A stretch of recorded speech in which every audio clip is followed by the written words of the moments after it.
Hello friends, welcome to your YouTube channel. आपके अपने YouTube channel में आपका स्वागत करते हैं। तो आइए क्लाउड कंप्यूटिंग के हम नेक्स्ट सीरीज की तरफ चलते हैं। हम लोगों ने प्रीवियस वीडियो में पढ़ा था what is data centre and how it is work. अगर किसी ने नहीं पढ़ा है तो प्लीज़ उसको एक बार पीछे जाके आप मेरे चैनल पे इसको देख सकते हैं, उसको समझिए, तभी आपको आज का जो कंसेप्ट है आगे का डाटा सेंटर का वो आपको क्लियरली समझ में आएगा। अदरवाइज थोड़ी सी लिटिल बिट प्रॉब्लम हो सकती है।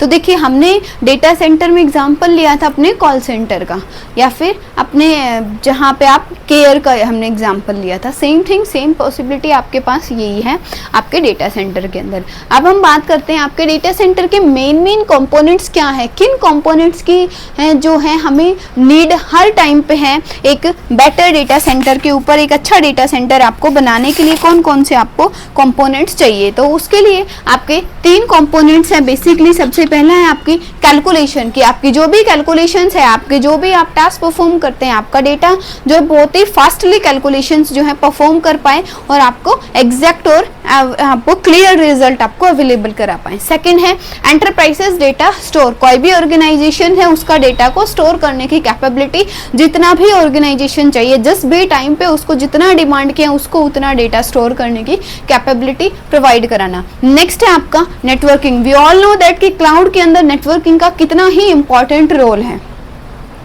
वही इंपॉर्टेंट रोल है जो आपके फ़ोन में आपके डेटा का होता है, या आप कह सकते हो वाईफाई का होता है। आपके फ़ोन में बैटरी से भी ज़्यादा रोल जो है वो आज के टाइम पे कौन इंटरनेट प्ले कर रहा है, क्योंकि आपको बैटरी बैकअप तो कब चाहिएगा, जब आप नेट चलाओगे।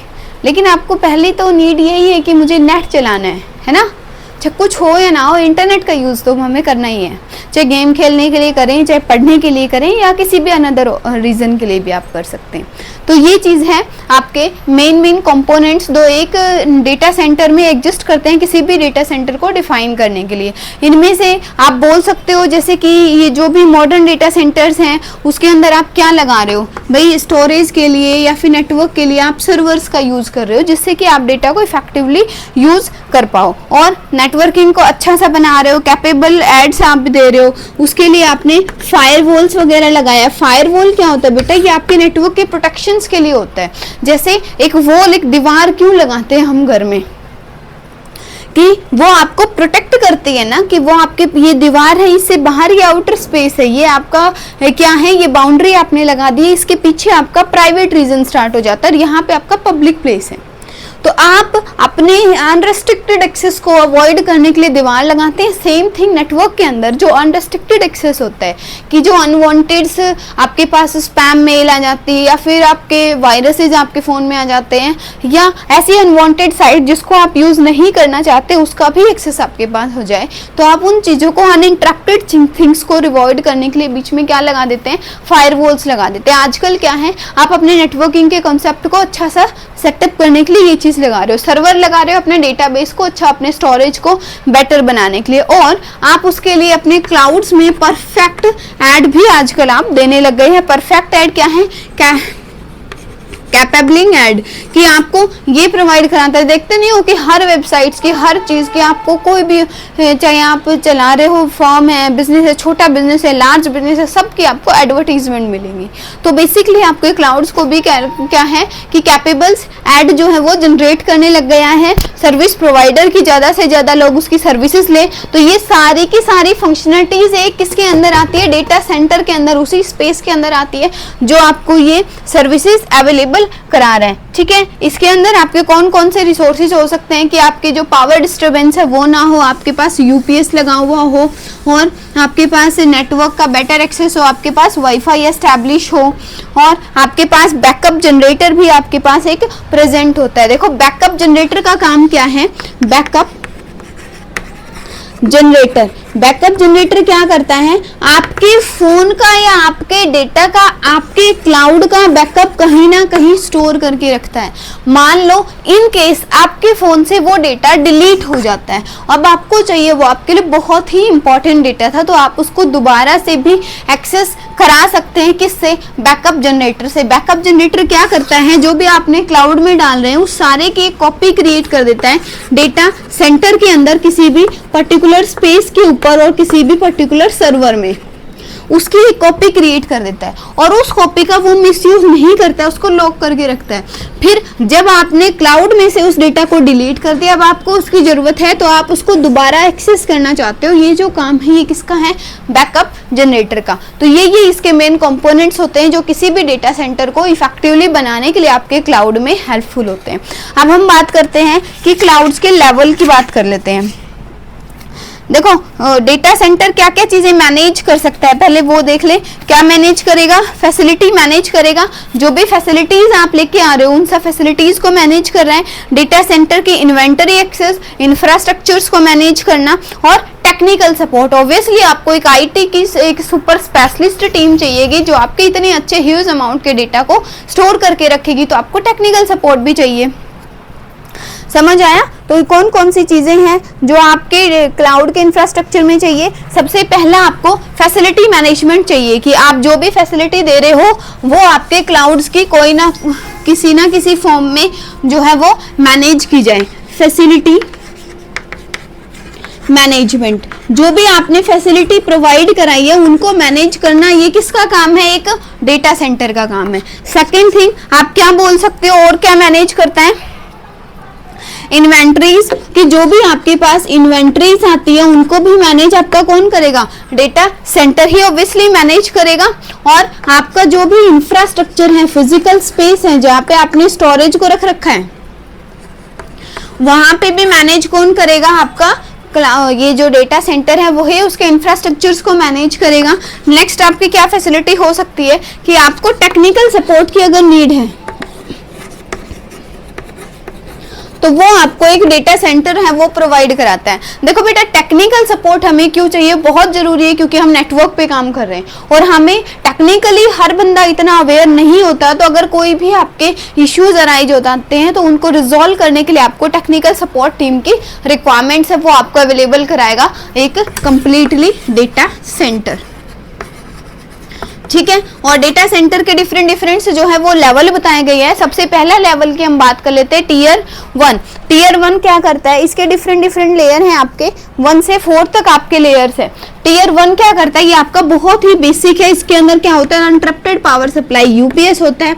ये प्रोड्यूस नहीं करता कोई भी रिडंडेंट सिस्टम को।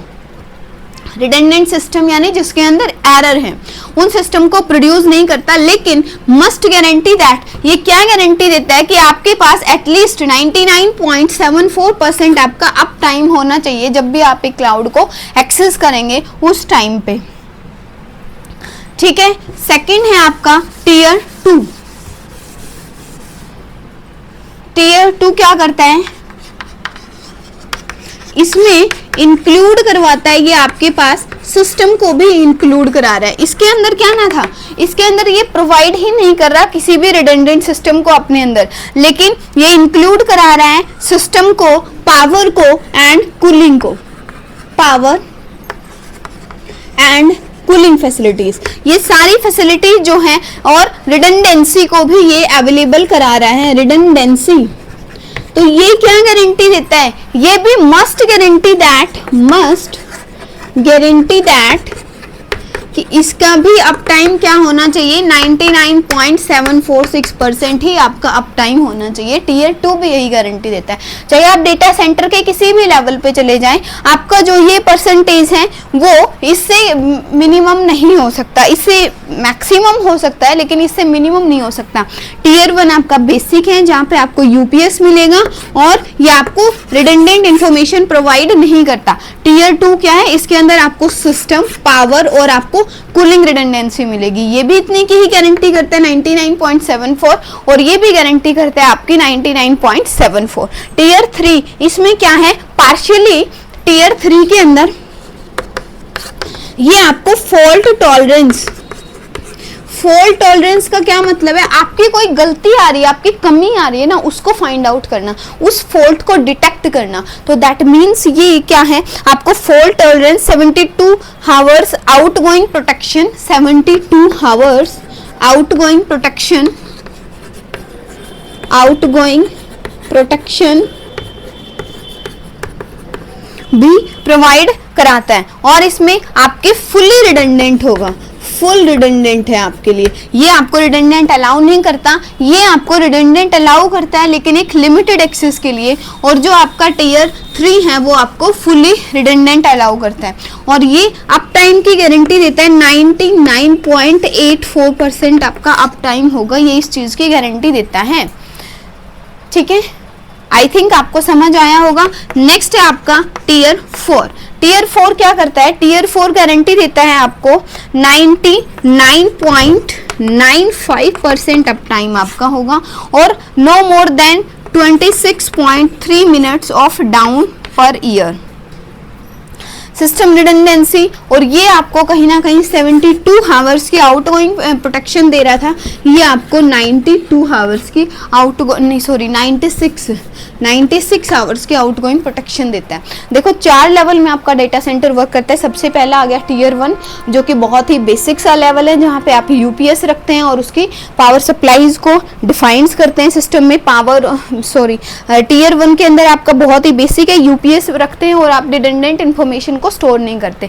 नेक्स्ट आपका आता है टियर 2, जिसके अंदर आप क्या इंक्लूड करते हो? सिस्टम और उसके पावर एंड कूलिंग इफेक्ट को और रिडंडेंसी को भी इंक्लूड करते हो। टियर 1 भी आपको बोलता है 99.74% की गारंटी देता है। टियर 2 भी यही गारंटी देता है, लेकिन इसमें एक्स्ट्रा फीचर क्या है कि ये आपको पावर एंड कूलिंग और रिडंडेंसी सिस्टम की अलाउ करता है। नेक्स्ट आपका टियर 3। टियर 3 क्या करता है? फॉल्ट टॉलरेंस, एरर को डिटेक्ट करता है, कहाँ पे कमी आ रही है उसको, फॉल्ट को टॉलरेट करता है, एंड ये आपको 72 आवर्स की आउटगोइंग प्रोटेक्शंस भी प्रोवाइड कराता है। फुली ये आपको गारंटी देता है, फुली रिडंडेंट है 99.84।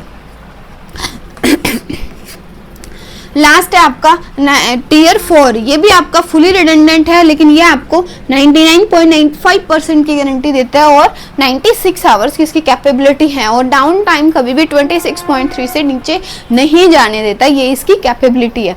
देखो अब डेटा सेंटर तो मेन तो क्या है कि आप बहुत सारे, तो एक जो कंपनी है उसके पास मेन उसका एक रहेगा, बाकी आप डिफरेंट प्लेस पे बहुत सारे आप कॉल सेंटर्स जो एस्टैब्लिश कर सकते हो। सेम थिंग यही है, इस पे जो लेवल है वो यही चीज़ को डिफाइन कर रहे हैं। जो टियर 4 है ये उसके पास रहता है, बाकी जो वो उसने स्प्रेड कर रखे हैं according to the need of user, जैसे जैसे यूजर डिमांड कर रहे हैं।